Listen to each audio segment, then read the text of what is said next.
Hey guys, in the truck, trying to warm up, get some feelings back in my hands here after being out in this weather all day today. The sun is pretty deceiving, believe it or not. Woke up this morning, looked out, and thought we were off to the right start. But boy, like I said, there's a lot of deception in that old sun, that's for sure. And today we're going to do I wanted to get a Whitetail Coach segment posted here.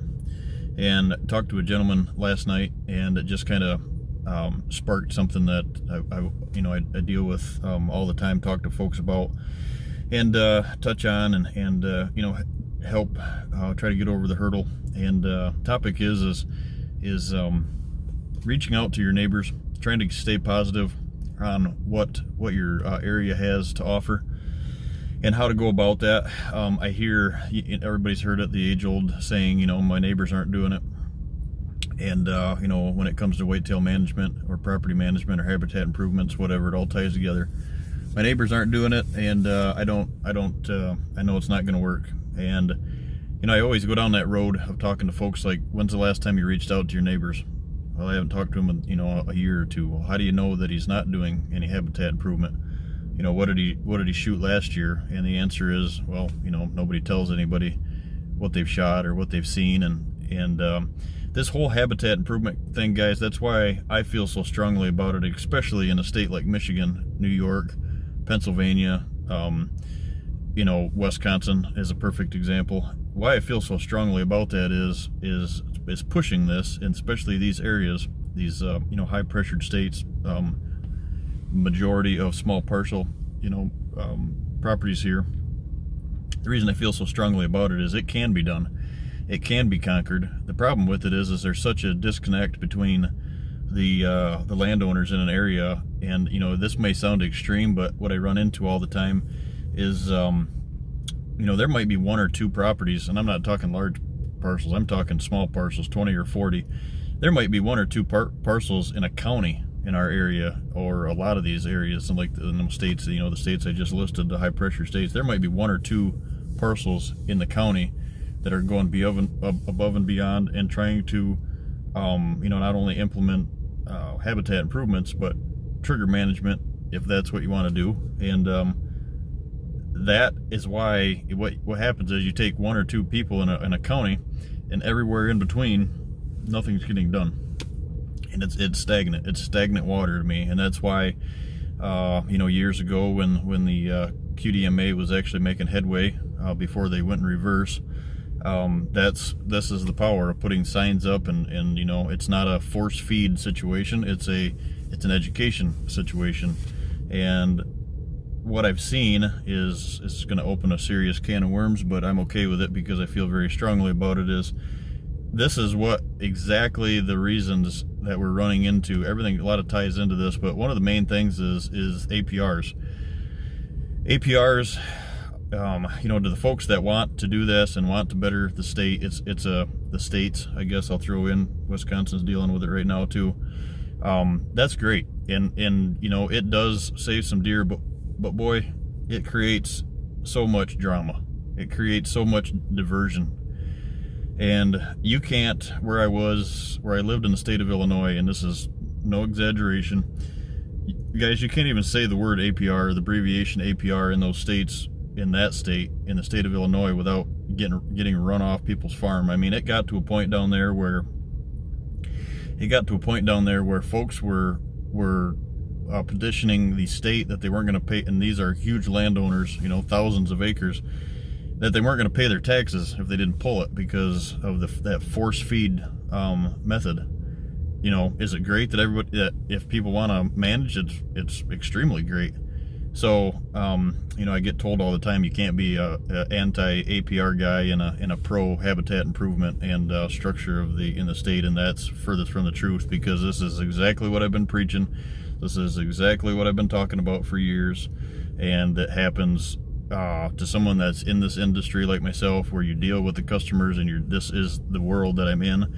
You see this time and time and time again. So not only are you fighting against people that just don't believe that they can't reach out to their neighbor and be social, no pun intended with the social distancing that we're supposed to do now, but there's that hurdle to get over, and now we're throwing in APRs on top of it, where it creates so much diversion of people.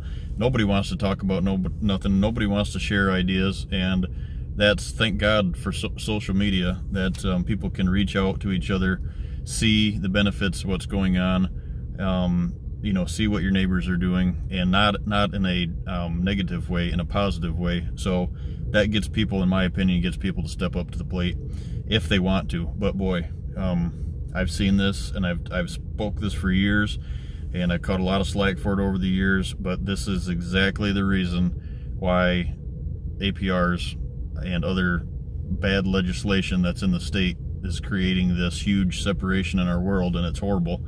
And like I said, I'm the biggest age management guy that you'll find, and I promote that, and I teach that, I preach it, and not APRs, not point restrictions, not inches, it's age, and I've always been that way. That's why I was part of the movement for years, I guess you could say. And where I worked in Illinois, and lived there, we promoted it, and we even had parts of the meetings and conventions, if you will, at our locations, and rubbed shoulders with those guys all through the world. And it's just all through that time period that I was in down there, still to this day. And the problem with it is it's created just a mess. And as you can see, what negative media does to a nation, that's exactly where we're at right now, and that's what it's done to landowners. And so I'm out here promoting habitat improvement, promoting all the good of what can come from that, trigger management, getting these mature deer in front of people so they can see it, so that benefits you and me and the next neighbor. And then all of a sudden you get this pattern of everybody's doing it, instead of being the only one or the only two in a county or three, and there's, like I said, there's this stagnant water of nobody doing it in between. And I can't say that I blame them, because it's such a drama-filled, force-fed mission right now. And I hope that we can get as a hunting world and a hunting team, if you will, we can get away with it from that at some point, and understand that just because I don't shoot deer, or harvest deer until they're 4.5 years old, doesn't mean the next guy wants to do it. But boy, it's a really pat on the back, I guess, mission. And when you finally get to a point where the whole community is doing it, and what you see the value of what comes with that, land structure, land prices, all your local businesses benefit from it, that's where it shines. But to get to that point, I fear a lot of times that all this stuff that we have working against us is not going to allow us to get there. So moral of the story is to reach out to before you just cap this, and before you say that no one in the area is doing it, and I'm not going to spend my hard-earned money, because as soon as a deer jumps the fence, they're going to get shot. Well, the fact of the matter is that if that deer jumped the fence and got shot, you're just as much to blame as they are if you haven't reached out and contacted them. And like I said, boy, that hits people the wrong way, but it's the truth. And I, as you'll find in a lot of my videos, I don't pull any punches. That's right directed at anybody that's out there degrading the neighbors. And I don't even want to put a percentage on it, because it's high, and I don't know exactly what that is. But a lot of people that I talk to, that jump on the bandwagon of saying their neighbors aren't doing things right, are the same people that haven't reached out, and they don't know what they're doing. Nobody in the area has contacted Johnny across the road that's got a 40 that everybody feels that he's shooting everything and ruining their potential of harvesting a mature buck, but no one's took the time to talk to him. And yeah, you might get run off the farm and chased off with loaded weapons 9 times out of 10. But boy, when that 1 time out of 10, you can actually sit down and meet a guy, and leave your phone in the truck so you can actually speak face to face with somebody. It's there's a lot of power in that. So this whole thing of managing and habitat improvements, and I love nothing more when I show up to a property. I've got one of these coming up in April, that you know, we're going to be out in Wisconsin, and there's like 4 or 5 landowners now, all within an area, and some of them aren't even within that area. They're traveling, you know, to come to a certain location and learn things off one property. And that's when you know that guys are willing to listen. And when they take that stuff back, and then they reach out, and you touch base with your neighbors, that's how stuff gets spread in a positive direction. Posting stuff on social media about your neighbors not doing it and criticizing everybody that walks is not how you get there, because you think you know, that stuff travels faster than walking across the road. Your neighbor knows that you were talking trash on social media before you even, you know, get in your truck and let it warm up to even drive over there. So that's the world we live in today. But you'd think that this world that we live in, we'd use that to our advantage, and we don't. We let it as a hunting community just keep tearing us down. And so the Whitetail Coach part of me today is reaching out to maybe implement that. And like I said, you know, that one neighbor, that one community, they might, you know, unless you have plans to move out of that community and you've just kind of got to that point where you're going to move on to, you know, benefit yourself, keep fighting. I mean, if you believe in that area and you believe in what your area has, the area that I live in here right now in Lake County, Michigan, has the potential to be the best county, the best area in the state of Michigan. I mean, just unbelievable terrain, what we have, but we have a lot of people, and we have a lot of people that aren't on board yet. And I mean, I can travel within a 5-mile radius of my house here, and you know, whether it's new people that have came in or whatever, and you know, most of them we've talked or we've connected, and you know, large or small parcels. But there's some people, and I'm, you know, just as much to blame with this as the next guy. Is there's some people that I haven't reached out to because it's just, well, they're not going to do it, and that's not. It's a horrible situation, and it just creates years and years and years of trial and you know, discontent in the hunting community. And at some point, and don't get me wrong, we've came a long ways, but we have a long way to go. And so, you know, with that out there, with everybody's, you know, supposed to be staying on their own properties in their own world, I know that's tough. But you know, if you can't do it, you don't feel that you can do it, you know, wait till that time is right. You know, don't write messages and send flyers and drop stuff in mailboxes and stuff like that. Just go back to the old roots of you know, taking a minute and going the extra mile, stop in and chat with these folks. And it's pretty shocking where you can get if you just you know, don't take your buddy's you know, word for positive or negative on what's going on. You know, get into that area and invite them to some areas, you know, that co-op effect, if you will, and see where it goes. And that's how we all get to the end. But you know, force feeding these situations and making laws mandatory for people to have to do it, that's how it just yeah, it's a devastation. But in our area, especially here, like in Michigan, you know, a lot of parts of Wisconsin, is folks want this so bad, like I do, and they see the potential. But it gets to a point where you start making these laws and forcing that envelope, and you're going the wrong direction. You're setting yourself and your area and your community up for a boxing match, and you're selling tickets to a UFC fight, in my opinion, instead of selling tickets to a co-op or having somebody such as myself come in and explain the power of habitat improvement, you know, versus TSI and how they work together and how they don't, and where, you know, stands should be, and the potential of showing folks what's out there and what can be done. That's my opinion. So take that as you will.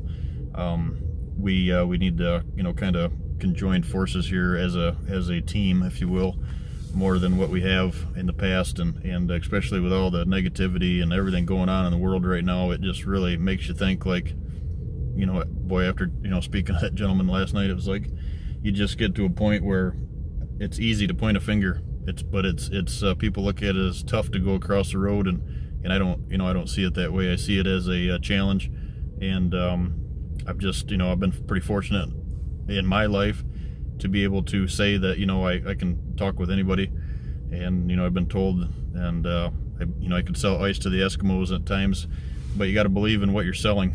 And if you believe in what you're selling, you can. You know, if I believe in ice cubes that are made by the Eskimos, boy, I can sell ice cubes to the Eskimos. You know, so you know, take that to heart and translate that into the whitetail world. You'd think as much passion as we have, and I'm talking to everybody, not just guys that, you know, shoot mature deer. I'm talking to everybody that hunts. If you would think that as a community that's so close knit in beliefs and what it does to family and what it has done for generations, you know, that we'd all be on the same team, and boy, we're not.